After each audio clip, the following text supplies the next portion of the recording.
In the second part of this video, we are going to have an introduction for the Spur gear design procedure. So a short review for the gear nomenclature in general. We have the pitch diameter of the pinion, we have the pitch diameter of the gear, we have the number for the teeth for the pinion and number for the gear for the teeth, and we have the diametral pitch value, which is a constant for the machine gears, and we have the circle pitch value, which is going to be also constant for the machine gears, and we have the number of the number of the revolution per minute for the pinion, which is going to be known as the speed of the pinion, and we have the speed of the gears in revolution per minutes. So the figure 9.2 from the book can explain to us the kinetics of the gear or the forces we have in the gear teeth of the spur gear.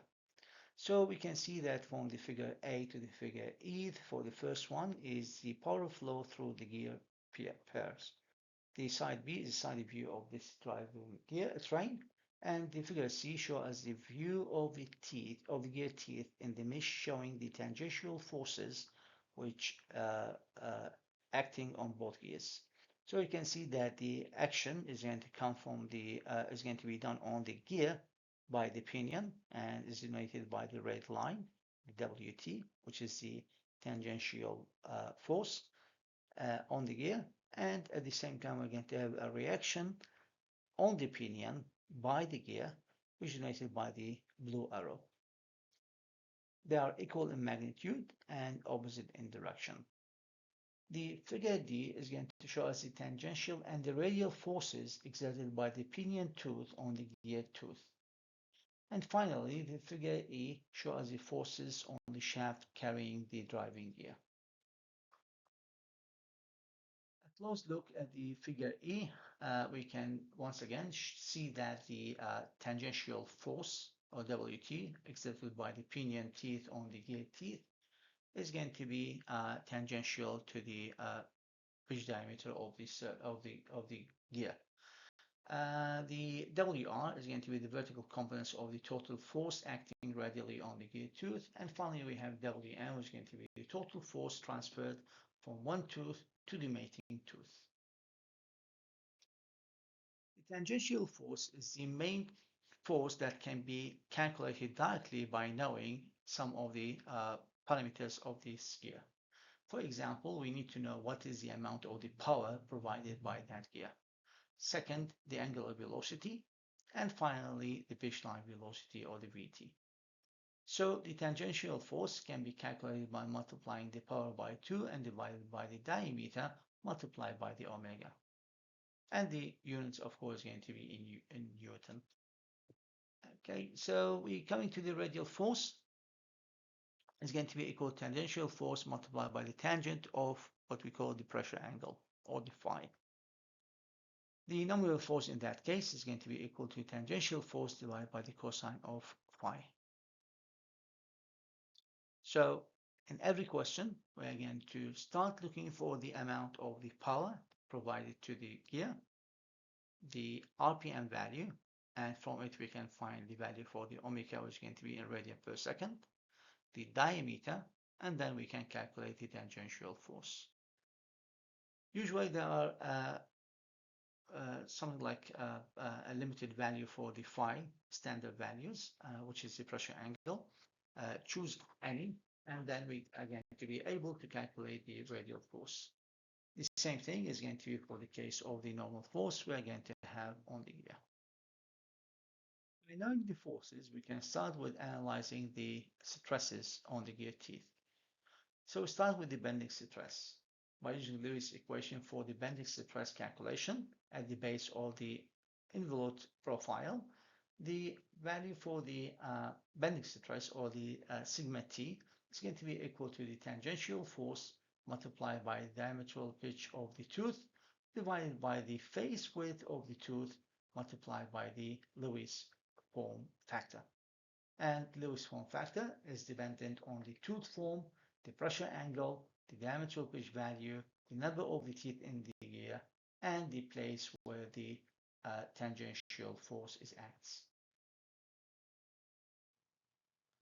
So the diametral pitch value, or the PD, is the size of the gear tooth and is related to the number of the teeth and the pitch diameter. If the diameter pitch value is not given as a specific value in the problem, simply you can use the figure 911 to select the trial value. The figure 911 provides an initial guidance for the selecting of diameter pitch for the pair of the steel gears. And because of the numerical variable involved, the value of the PD read from the figure is only going to be an initial target value, and a subsequent iterations may be required to considering the different value either higher or lower than the first selected value. So as you can see in the figure 911 for the design power transmitter versus the pinion speed for the spur gears with the different pitch and diameters, what you can see is that the PD is going to be denoted by the red curves. So if I'm going to analyze this figure, you can see that on the x-axis we're going to have the pinion speed in RPM. So if you're going to have it in omega, you have to change it to RPM and then start to locate the closest value to the one that you require for your design. For example, I'm going to have 1800, so we can locate the 1800 on the graph. Okay, so 1800 is here. Now I'm going to check other parameters, like for example, design power transmitted or the P transmitted in horsepower.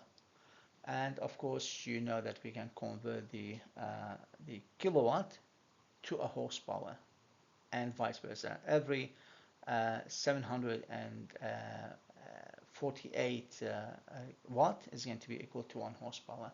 So we can locate the value. Let's say that we're going to have 5 horsepowers. And thus I'm going to make the intersection between the 1800 and the 5 horsepower, and we're going to be located at the PD value to be 1.5. Sorry, 16. And the end value to be 1.5. So we're looking at that curve. If I'm going to use the kilowatt, I'm going to go to the right y-axis, and the 5 horsepower is something equal to 3.8 kilowatt, and we're standing here. So once again, we can see that we're going to have the same point. So for all these curves, we're going to have 20-degree full depth teeth.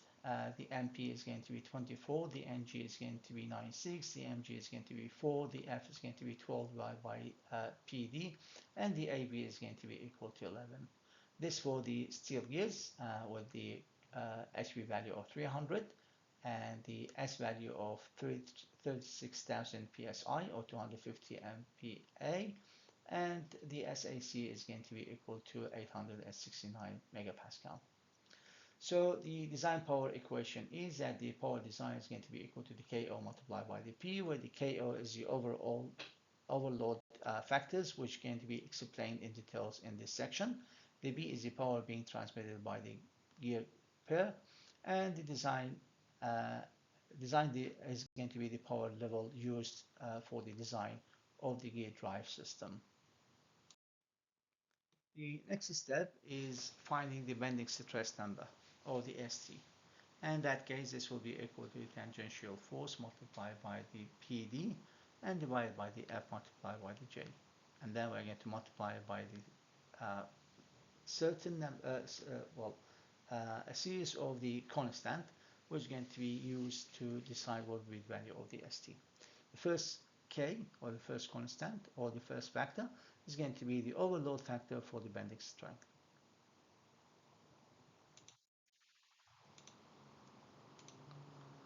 So we are going to consider that the probability that the load variation, vibration, the shock, the speed change, and the other applications specific conditions may result in the peak loads greater than the WT being applied to the gear teeth during the operation.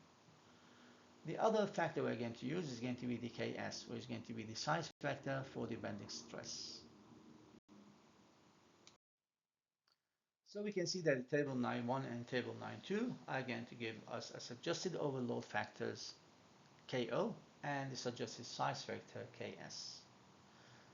The value for the suggested overload factors will depend on the power source. It's going to be uniform, light shock, or the moderate shock. For the power source, the uniform power source, we're going to have the driven machine to have either a uniform, light shock, moderate shock, or heavy shock. So for example, my power source is going to be uniform, and my driven machine also going to have a uniform. So we're going to have that the overload factor to be equal to 1. If I'm going to have a uniform against a moderate shock, the value for the KO is going to be up to 1.5. For the moderate shock power source, for example, it's going to be a diesel engine, and we're going to have a heavy shock at the exit, like for example, we are going to say that we are using something like a shaker. So we are going to have 2.75 for the KO value. Now for the size factor, we're going to have the main factor to decide the value for the KS is going to be diameter of pitch value, or the PD. If we're going to have it more than 5 or more, then we're going to have the metric module is going to be equal to 5 and less, and then the size factor is going to be equal to 1. For the PD of, let's say 3, and the n value to be equal to 8, we're going to have the size factor to be 1.15. Now, you remember that we got the value for the PD and the M from the figure 911 we saw in the previous page. Now, the third factor is going to be the load distribution factor for the bending stress, or the Km. So based on many variables in the design of the gears themselves, as well as in the shaft, housing, and the structure in which the gear drive is going to be installed, the Km is going to be equal to 1 plus the CPF, which is the pinion propulsion factor, plus the CMA, which is going to be the mesh alignment factor.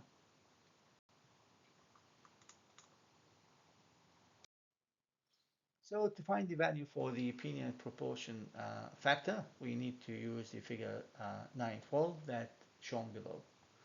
And to find the CMA, which is the mesh alignment factor, we need to check the figure 913, which is going to be shown on the next page. So let's see how we can use the figure 912 here. So we're looking for the CPF value, which is going to be given on the y-axis to the left.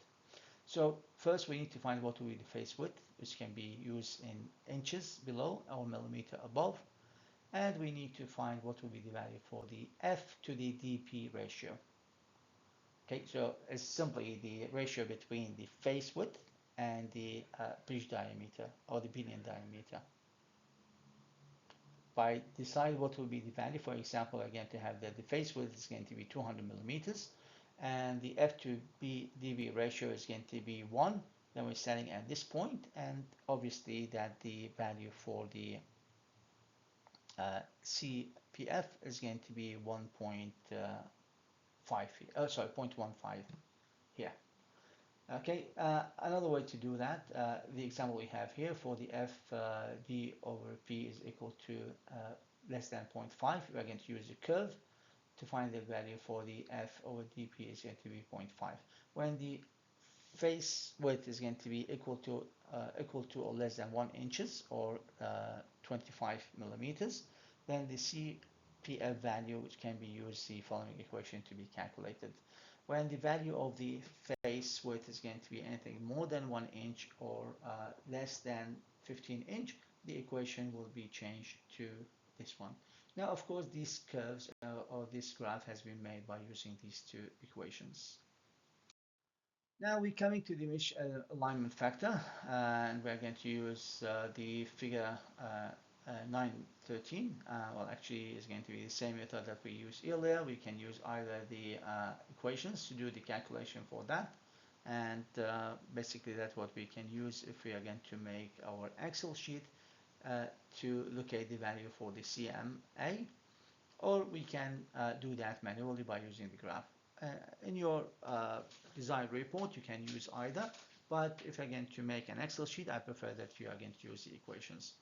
So the equation is going to be about the open gearing, the commercial enclosed gear unit, the precision enclosed gear unit, or the extra precision enclosed gear unit. What you need to know is going to be the face width, and then by using these equations, you are going to find what will be the value for the CMA.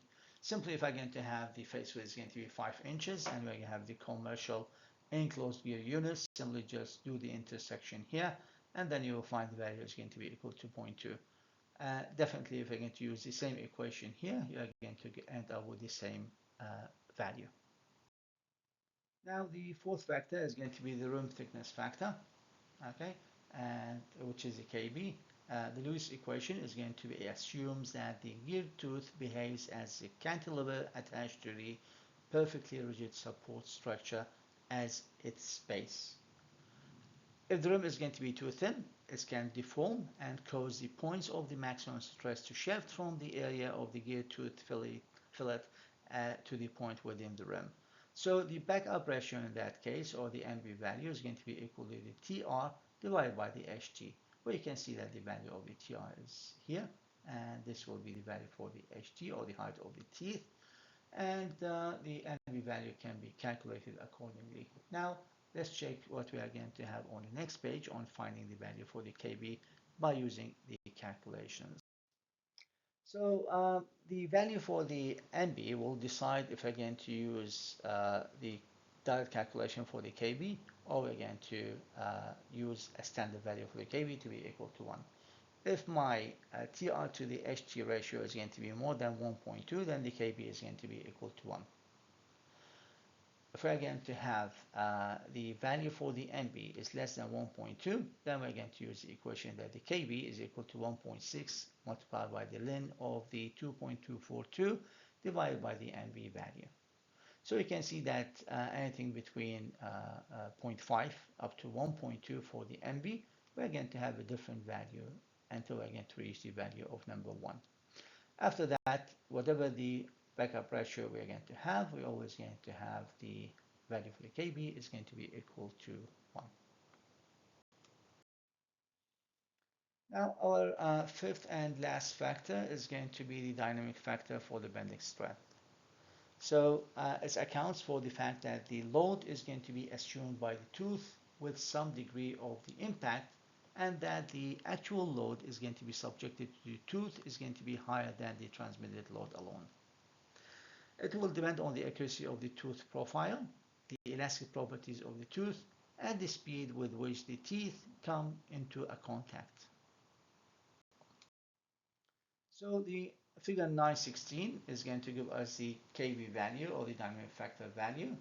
And simply if we're going to analyze the graph, we can find the following. First, on the x-axis, we're going to find the pitch line velocity in meter per second. On the y-axis, we are going to have the value for the KB. Here, we are going to have the value for the AV. So you can see that the AV value is going to be anything between 6 to 12. Now, for the AV value, is going to be explained by knowing the application of the gear itself, and that's what we're going to learn as we go. So the table 9.6 is going to give us the analytical method for computing the dynamic factor KB. So we can have it in US units, and we can have it in SI units. So let's have a look for the SI unit. For example, we've been given the value for the AV, and we've been given the value for the VT in meter per second. In that case, we can calculate first the value for the B by using the equation here, and then we calculate the value for the C by using the B in it, and calculate the KB value by using this equation.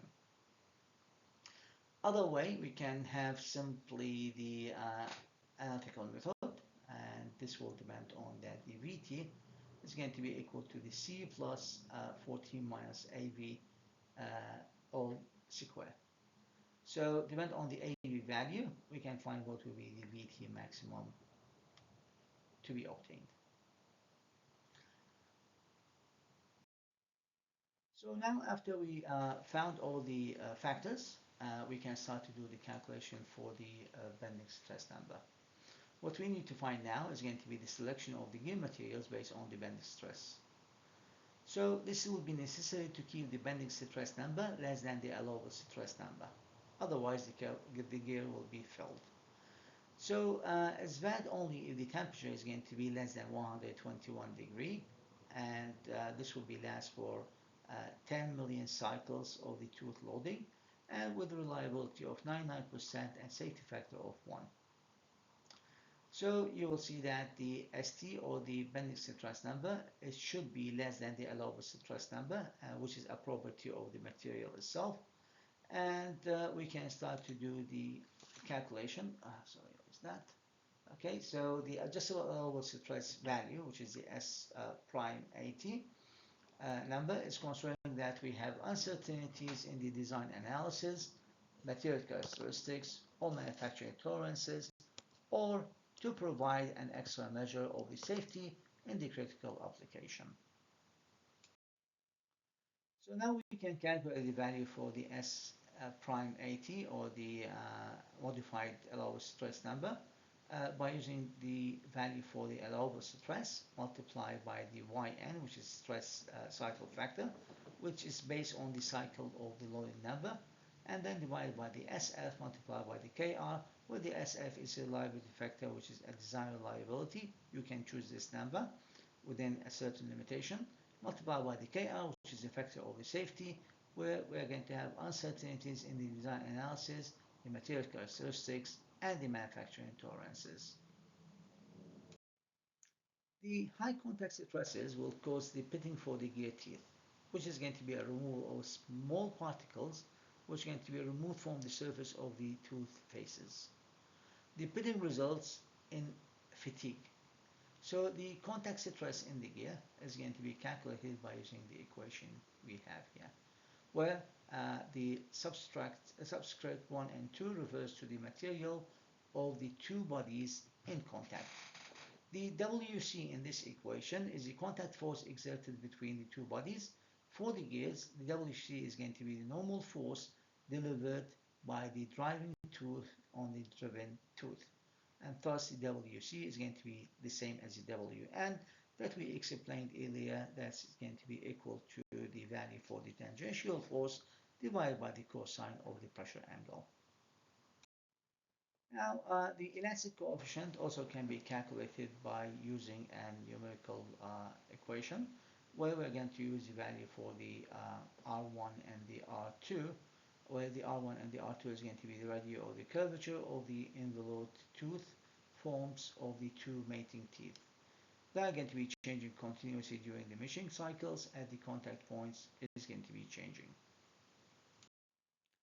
So by knowing the value for the elastic coefficient, we can rearrange the equation for the contact stress on the gear teeth to be simplified as the Cp multiplied by the under square root of the tangential force divided by the face width multiplied by the pitch diameter multiplied by the I value, where the I is going to be the geometry factor for the pitting.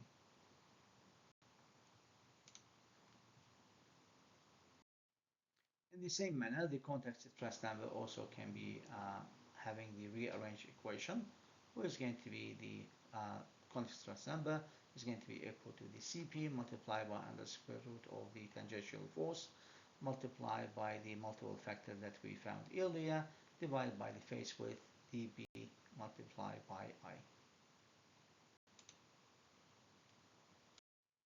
So the selection of the gear material based on the bending stress is going to be done is necessary to keep the bending stress number to be less than the allowable stress number, as we mentioned earlier, and is valid only for the temperature of 121.1 degree, as we mentioned earlier, with the 10 million cycle of the tooth loading, with reliability of 99% and safety factor of 1.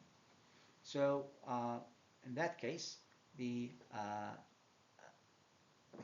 allowable stress number, or the modified allowable stress number, can be now calculated by using both the Zn, which is going to be the pitting resistance stress cycle factor, and the Ch, which is the hardness ratio factor. And this will to be divided by the safety factor multiplied by the Kr.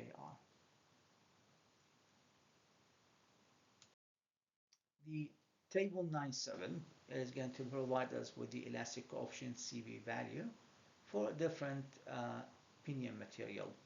So you can see that we can use the steel, we can use the malleable iron, we can have the non-malleable iron, we can have the cast iron, the aluminum bronze, and the tin bronze.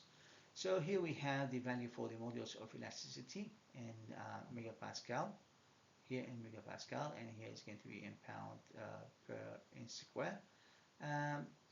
And the material for the gear is going to be given here. So this is the pinion material against the gear material. We need to find our mating gears. So maybe they're going to have a different materials. So we're going to use the malleable iron against the malleable iron, and in that case we can find that the value of the C is going to be given to us as 174. That's the SI unit. This is in the case of the IP unit. Usually we can use the SI unit value. Okay, we can use the steel against the steel. We can use the nodular iron against, for example, the cast iron. Okay, this will be the value for the CP, and we can use it later to calculate the value for the allowable stress. On the other side, the geometry factor I can be found as a relation between the MP, okay, and the gear ratio. So this diagram as the figure A, we can have another figure B, which is going to be for 25-degree pressure angle, full depth teeth, with the standard addendum value to be equal to 1 over PD. Once again, the external spur pinion geometry factor I for the standard center distance, where all the curves are going to be for the lowest point of a single tooth contact on the pinion. And once again, we just need to decide what will be the MP value and what will be the gear ratio, and make the intersection. For example, I'm going to make the MP as 24. These are the standard value, by the way. So I will use the 24 against the gear ratio of 5. Again, to make the intersection here, then I will go and find that the I value is going to be equal to 0.118. Okay, and I can use it with the value of the CP that we found earlier to calculate the amount of the allowable stress for our calculation. So now you can see that we can use a different value for the CP depending on the material we are going to use for the gears and the pinion from the previous table, and we can find the geometry factor from the figure 917. So the figure 917b is going to be for the pressure angle of 25 degree. The same procedure exactly, the gear ratio against the MP value, and then we can make the intersection and find what will be the geometry factor. So now the value for the contact stress number, or the SC, can be found. We found the CP from the previous step. We found the I, and we know what the face of the gear, the dB value is known. The tangential force is calculated based on the power and the RPM, as you remember. And then we found the series of the factors KO, KS, KM, and KV. And thus, by using the equation 923, we can simply find the value for the contact stress number. Okay, so the equation 923 is used to compute the contact stress for both the pinion and the gear, and they are going to be equal. It is not correct to use the diameter of the gear, dg, in this equation.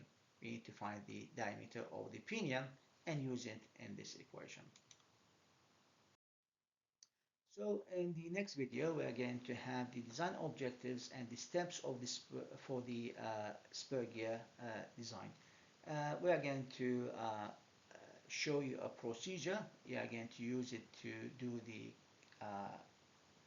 the example for the tutorial, and then we're going to check against that in the tutorial session.